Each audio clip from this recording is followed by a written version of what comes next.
दोस्तों नमस्कार। मेरा नाम रविकांत भारती है। भारत का नाम पूरे विश्व में गौरवान्वित करने वाले व्यक्ति का नाम सिहाब भाई है और ये मुसलमान कौम से हैं और यह एक ऐतिहासिक कार्य कर रहे हैं जो केरला से मक्का हज के लिए पैदल निकल पड़े हैं।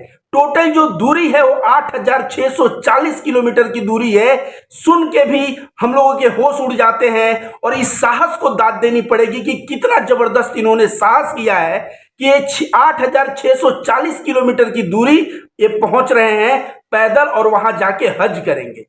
दोस्तों तमाम लोगों ने इनका मजाक भी बनाया कि समुद्र के रास्ते कैसे जाओगे, तो मैं कहूंगा उन लोगों को अपना नॉलेज बढ़ाना चाहिए, क्योंकि भारत से जो है मक्का और खाने काबा तक जाने का भूमि का भी रास्ता है। उसके लिए भारत से पाकिस्तान जाना पड़ेगा, पाकिस्तान से ईरान जाना पड़ेगा, ईरान से इराक जाना पड़ेगा, इराक से कुवैत जाना पड़ेगा, कुवैत से सऊदी अरबिया जाना पड़ेगा और सऊदी अरबिया में मक्का खाने काबा में जाके कोई व्यक्ति पैदल भी जाके हज कर सकता है।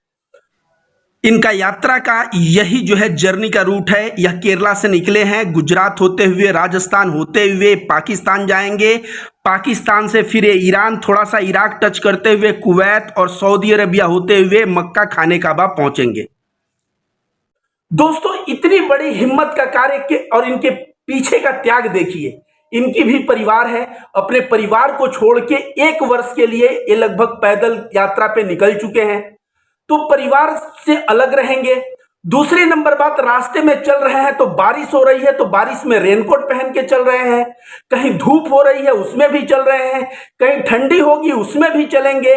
सोचिए अपने शरीर को, इसी को हिंदू धर्म में तपस्या कहते हैं, यह किस तरह से अपने शरीर को तपा रहे हैं और एक तरह से तपस्या कर रहे हैं ईश्वर के प्रति, अल्लाह के प्रति। और शायद अल्लाह का यह समर्पण, अल्लाह के प्रति यह प्रेम ही इनके दिल में इतना साहस दिया है कि यह पैदल वहां तक जाने की जुर्रत कर रहे हैं। लेकिन मजाक करने वाले लोग कहां नहीं होते, हिम्मत तोड़ने वाले लोग कहां नहीं होते। दोस्तों तमाम लोग कमेंट कर रहे हैं कि ये जो है पैदल जाना सही नहीं है, ये हवाई जहाज से चले जाते, ये जो है समुद्र के रास्ते से चले जाते, किसी साधन से चले जाते। पैदल जाना अपने जान को जोखिम में लेना है। तो जो भी व्यक्ति यह बात कह रहा है, पहले मैं उससे कह दूं, याद रखो कन्फ्यूशियस ने कहा था कि हजारों मील की यात्रा एक कदम से शुरू होती है और रोज अपने जीवन में एक पत्थर को साइड करते जाओगे तो एक जीवन काल में पहाड़ को तुम साइड कर दिए रहोगे। दशरथ माझी जो पूरा पहाड़ तोड़ा, वो पहाड़ एक दिन में नहीं तोड़ा। साहब भाई भी यह यात्रा एक नाइट में नहीं कवर कर ले रहे हैं कि इनका कुछ हेल्थ इशू आएगा। साहब भाई ऑलरेडी प्लान करके, सोच समझ के, रोज उनको 25 किलोमीटर चलना है कि 30 किलोमीटर चलना है। जो मनुष्य का हेल्थ जितना सपोर्ट करता है उतना वह चल रहे हैं और उनको कुछ नहीं होने वाला। क्यों?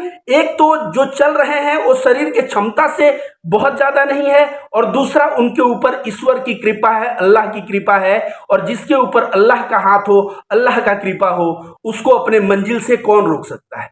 अब सद्दाम भाई का पहुंचना, ये हम लोगों को लग रहा है बहुत ही खेला बात, लेकिन यह खेल की बात नहीं है। अगर यह बंदा हज के टाइम पे वहां पहुंच जाए और ईश्वर करे कि पहुंच जाए, महादेव करे कि पहुंच जाए, अगर वहां पहुंच जाएंगे तो समझिए इन्होंने किस तरह से टाइम मैनेजमेंट किया, किस तरह से दूरी मैनेजमेंट किया, किस तरह से छोटे छोटे कदम लेके बड़े लक्ष्य को हासिल किया। और यह चीज जो है ना, इनसे सीखने की रह जाएगी।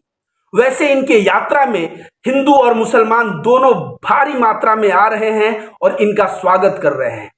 यहां तक कि गुजरात पुलिस, गुजरात में इनका ट्विटर अगर आप देखेंगे तो इनको ऑफिशियल ट्विटर अकाउंट से गुजरात पुलिस को इन्होंने धन्यवाद दिया है, क्योंकि गुजरात पुलिस इनको बहुत ही मदद किया है, इनके सुरक्षा में लगा रहा है और बहुत ही सम्मान इनको गुजरात में मिला है। अब यह राजस्थान में पहुंचने वाले हैं और राजस्थान से पाकिस्तान जाने वाले हैं। टोटल इनकी यात्रा जो है 56 दिनों की हो चुकी है और अभी तक इनका स्वास्थ्य बहुत ही अच्छा है और भगवान करे कि इनका स्वास्थ्य ऐसा ही बना रहे और इस मुकाम को यह अगर पार करते हैं तो एक तो इनकी आस्था, इनका समर्पण अल्लाह के प्रति जो है सो है, भारत का भी नाम पूरे विश्व में एक मिसाल बनेगा कि भारत का एक ऐसा बंदा है जो इतने किलोमीटर की हज यात्रा करके और जो है हज करने आया।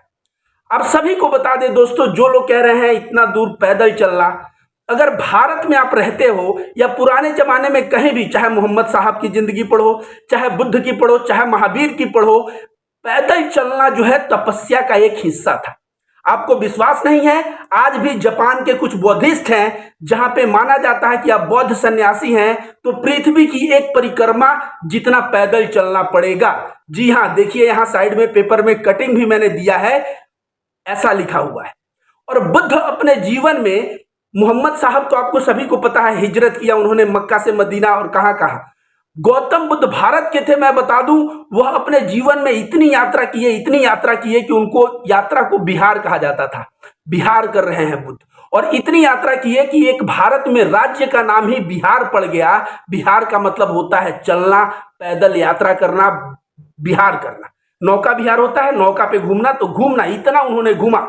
सोचिए, वो श्रावस्ती जाते तो पैदल जाते, वह सारनाथ आए तो पैदल आए, वो गया आए तो पैदल आए, और वे हमेशा केवल बारिश में 3 महीने वे पड़ाव डालते थे, नहीं तो थ्रू आउट घूमते रहते थे, विहार करते रहते थे। तो बौद्ध धर्म में भी पद यात्रा का बड़ा ही महत्व है।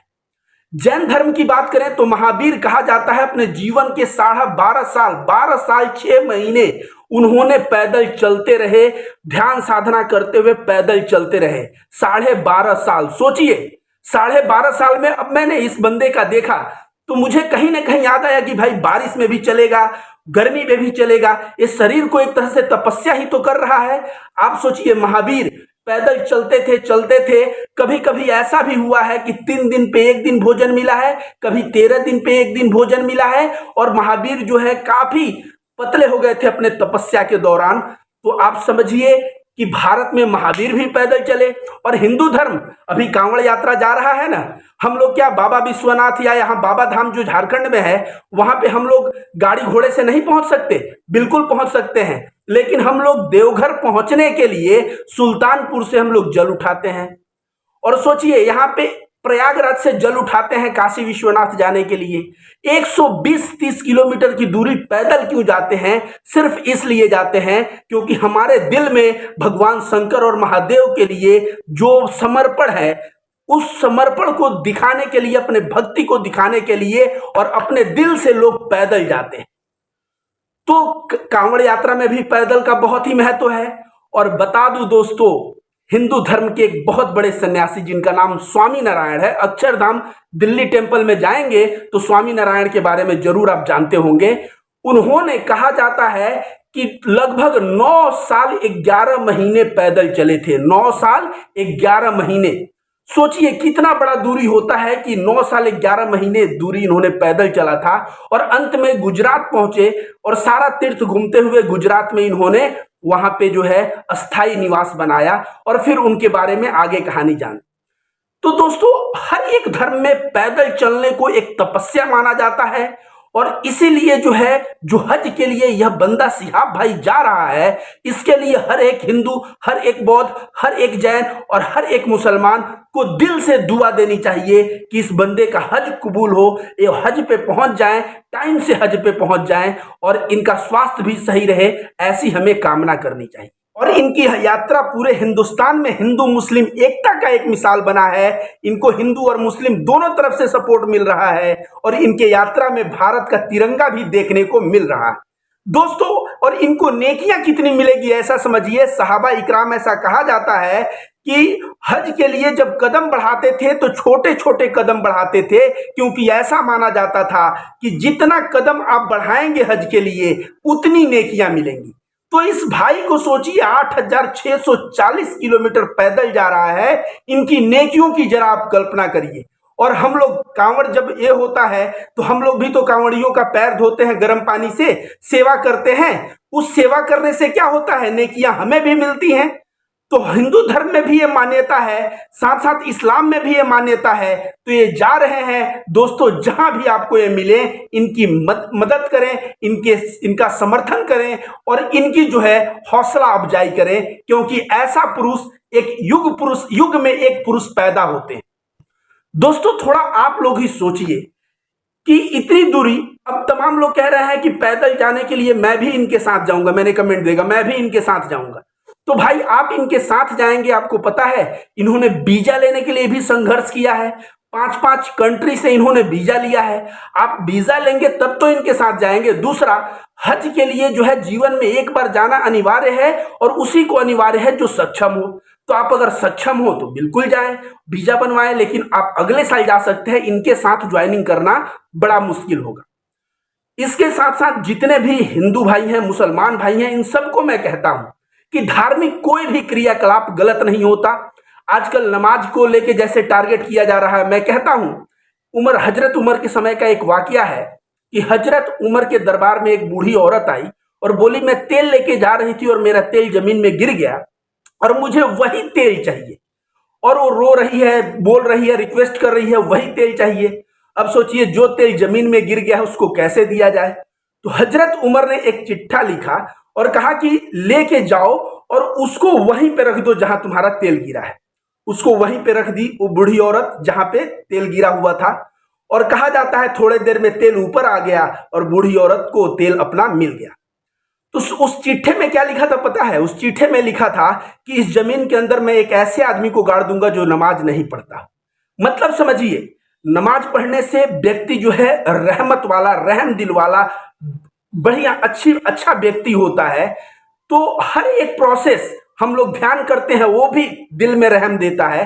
तो हर एक प्रोसेस जो है रहम के लिए है, करुणा के लिए है, प्रेम के लिए है। धर्म कोई भी हो, क्या फर्क पड़ता है? हम हिंदू हैं, कोई मुसलमान है, कोई सिख है, कोई ईसाई है। अगर भूखे को रोटी कोई खिला रहा है तो मतलब सेवा से होनी चाहिए, मतलब प्रेम से होनी चाहिए। और सारा का सारा धर्म जो है यही सिखाता है। तो एक दूसरे के धर्मों को मजाक उड़ाने के बजाय हम लोग सम्मान दिखाएं। और जो जा रहे हैं भाई केरला से मक्का तक, मैं देख रहा हूं इनको हिंदू मुस्लिम, यहां तक कि गुजरात पुलिस का भी समर्थन मिला, जिस तरह से ये धन्यवाद दे रहे हैं। मतलब कहीं ना कहीं पूरे विश्व में हिंदू मुस्लिम एकता का जो संदेश एक मुस्लिम भाई जिसका नाम सिहाब है उसके वजह से फैल रहा है। इसके लिए मैं सिहाब भाई को भी धन्यवाद देता हूं और मैं ईश्वर से कामना करता हूं, महादेव से कामना करता हूं कि आपकी हज यात्रा जो है समय से आप पहुंचे और आप अपना हज यात्रा कंप्लीट करें। धन्यवाद दोस्तों।